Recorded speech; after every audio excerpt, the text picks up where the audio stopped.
Tonight, drugs, cash and stolen property found in Port Augusta, and regional tourism given a $20 million boost. From our 7 Spencer Golf Studios, your nightly news with Louise Huber begins now. Good evening.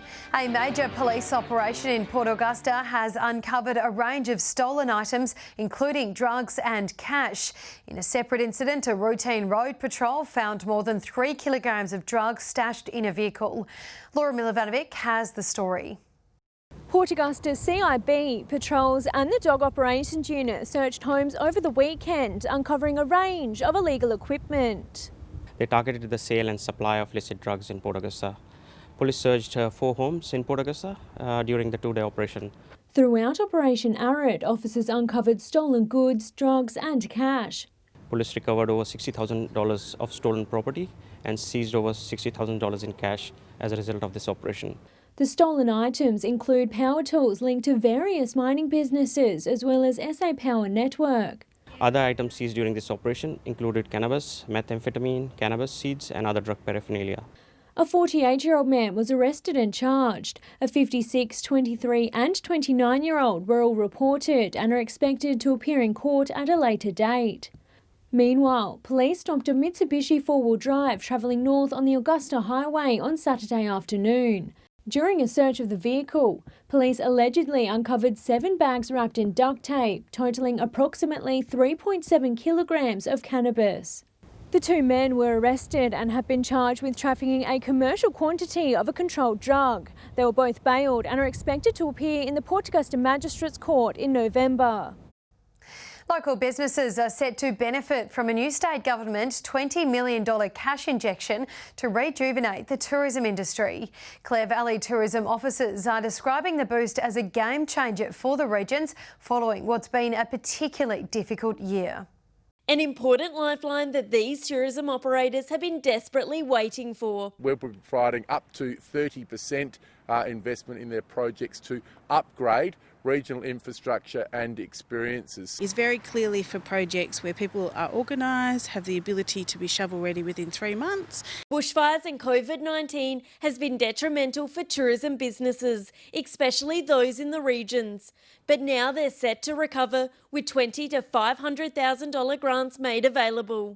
Whether it be accommodation, whether it be a new cellar door, whether it be a new experience, a ride or a tourism activity. Shot of confidence in the arm for the industry at a time when we need it the most. Tourism operators describe this cash as life-changing for some Clare Valley businesses. It's not a simple thing to find the money to do something, but you've always got a new idea for how you can better your experience for the visitors. In recent weeks, there's been an influx of tourists, with many opting to holiday local. So we know that particularly in Clare Valley where we are today, that the visitation during this period of time has been significant. Most weekends are looking very promising for tourism operators. The boost is to entice travellers to stay in the regions for longer, but is also predicted to create up to 1,500 jobs. Together those tourism experiences that keep people in the regions for an extra day, an extra 2 days. York Mid-North RDA encouraging those interested to check their eligibility. And we'll work that through. We'll make sure you get contacted to the right people in South Australian Tourism Commission and they get the best advice you can. Shari Hams, 7 Spencer Golf News. Port Lincoln police have been left shaking their heads after a 29-year-old alleged hoon driver did a burnout in front of officers. Police stopped the Hyundai sedan in the early hours of Saturday morning after spotting it allegedly driving erratically and sustaining a wheel spin on Windsor Avenue. The driver was reported and had his car impounded for 28 days. He'll be summoned to appear in court at a later date. A Broken Hill man has been charged with drink driving after he was stopped by police on Saturday night. Around 9:30 on Saturday, the driver of a heavy rigid vehicle was pulled over, allegedly returning a blood alcohol level of 0.165. The 47-year-old had his licence suspended and was charged.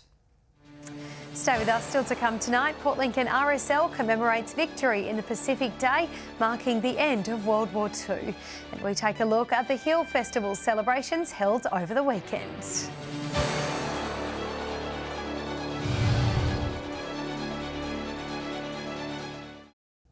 Welcome back.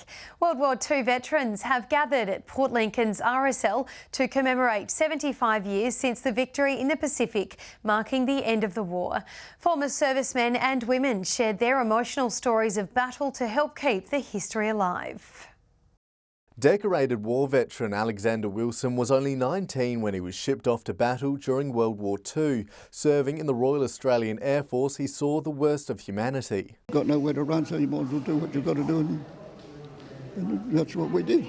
Whilst on board a vessel in the Philippines, Alex's ship came under direct fire from the Japanese kamikaze. 180 ship convoy, and they got sunk several of them, just dived straight at them. Luckily, Alex survived. During his time in the war zone, his newlywed 18-year-old Vera Wilson waited anxiously for his return, unaware she was pregnant with his daughter. It was overwhelming.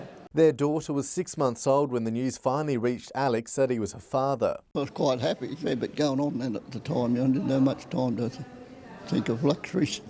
While victory in the Pacific is usually celebrated in August, there were still battles being fought. For people like the Australian soldiers and airmen and Navy and New Zealanders and the Dutch, some British units and Indian troops also helped to clear out all the forces that were left behind. It wasn't until the 13th of September when soldiers began to come home, including Alex. And we didn't know whether they knew or whether they were still fighting an unknown war. Vera says she jumped on her push bike and rode more than 15 miles to finally see him again after more than 4 long and lonely years apart. It was a great thrill to know that they were home. The pair still together today, receiving a certificate to help commemorate 75 years since the world signed for peace. Nathan Regter, 7 Spencer Golf News. With the main event postponed to next year, organisers of the Broken Hill Festival have still put on a show to celebrate this year. Glitz and glamour were abundant at the Palace Hotel over the weekend.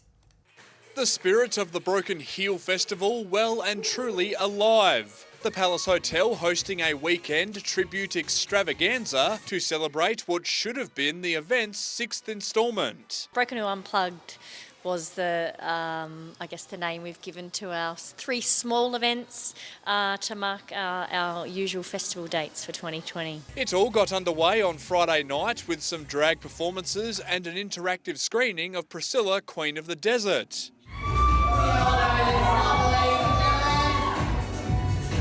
Saturday was the main event, drag shows at the Palace and live streamed hostings from festival regulars Art Simone and Filmer Box. Thank you, Piano Bar Geelong. We are streaming direct from Piano Bar Geelong. Thank you so much for tuning in. Back in the Silver City, those in attendance were also hopping and bopping to the Crocodile Rock with Elton Tom.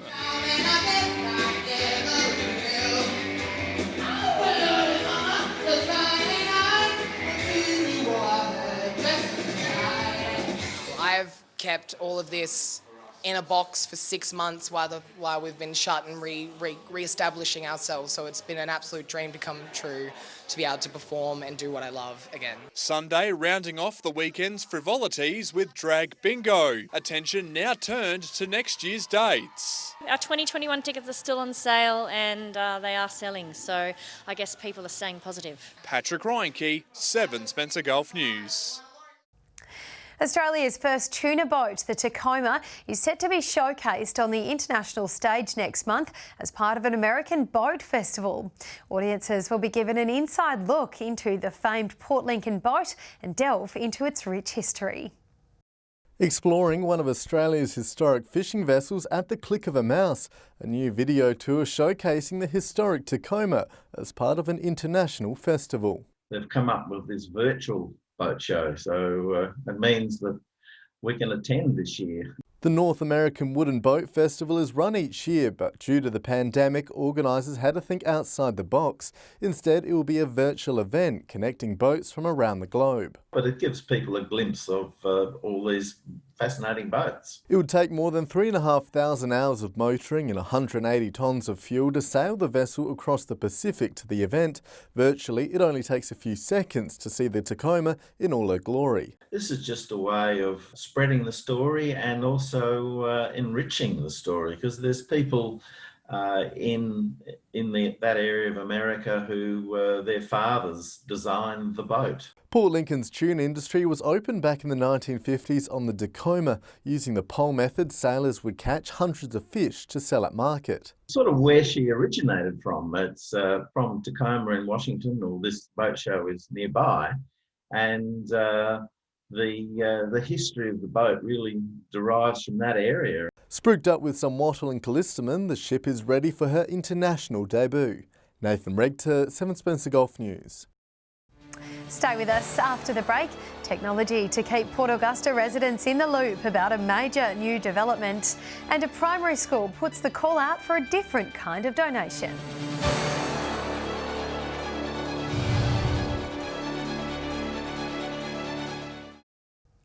Hello again. A new phone application on the Joybaluk Bridge duplication has recently gone live. The app allows users to gain up-to-date information on the works as well as provide feedback on the project.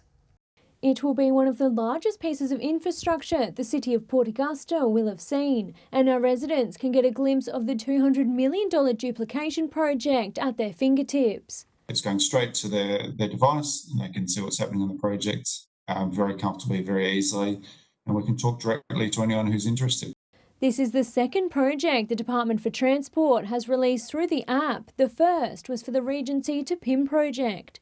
It's proved to be pretty popular there, so that's given us the confidence to use it more broadly. We're using it for the Joybaluk project and also the Port Wakefield project. The duplication, released last week on the app, has already seen dozens of people get on board. We've already had 60 people join up for the Joybaluk, so it's a very strong start. The Transport Department eager to get as many residents involved with the project as possible, with early works expected to begin in October. Works will ramp up towards the end of the year. We want to bring people with us, keep them informed, keep them up to date, and this is just another way that we can do that. Laura Milovanovic, 7 Spencer Golf News. Port Augusta's State Emergency Service is hosting an information night next month, searching for community members to become a volunteer. The session will be held at the SES unit in Port Augusta on October 12. The Emergency Service responds to a variety of call-outs, including road crash rescue, land search and general rescue. Both operational and non-operational roles are available. Port Lincoln's redeveloped leisure centre has officially opened its doors at a public socially distanced ceremony. The multi-million-dollar upgrade has a refurbished swimming pool, sauna, stadium and a squash area. The Port Lincoln's mayor couldn't wait to get into the action, attempting a slam dunk on the new courts. This facility has been upgraded so that we can cater to people in our community with disabilities, so the older people in our community and the younger people in our community. And we're also going to be involved in competitive sports. The $4.5 million build was completed more than $600,000 over budget after the construction company went into liquidation last year. Solomon Town North Primary School will be receiving some much-needed upgrades, with campus pavers set to be replaced for the first time in 20 years. Port Pirie residents are being encouraged to purchase a tile for engraving. A busy school hub looking a little worse for wear. The paving, I would assume it's at least 20 years old, if not more. So it's just about upgrading our areas of high need. Port Pirie locals can now support these upgrades as part of a new initiative to purchase an engraver paver. To write down what you would like on your brick. So we have 3 options that you can choose from. Teachers say you're not only purchasing a paver, but also making an important mark on Solomon Town North's history. Our school is well and truly over 100 years old, so we've had a lot of our old students, we've got family members and current students who have purchased some bricks. Working around the clock to prepare for next year's enrolments, with the end of the year fast approaching. Thinking about coming to Solomon Town Primary School, we are running that principal tour on Tuesday of week 10 from 9:30 to 10:30. Shari Hams, 7 Spencer Golf News. Stay with us after the break. We'll have the wrap-up of all the local sport and we'll have the weather with Britt.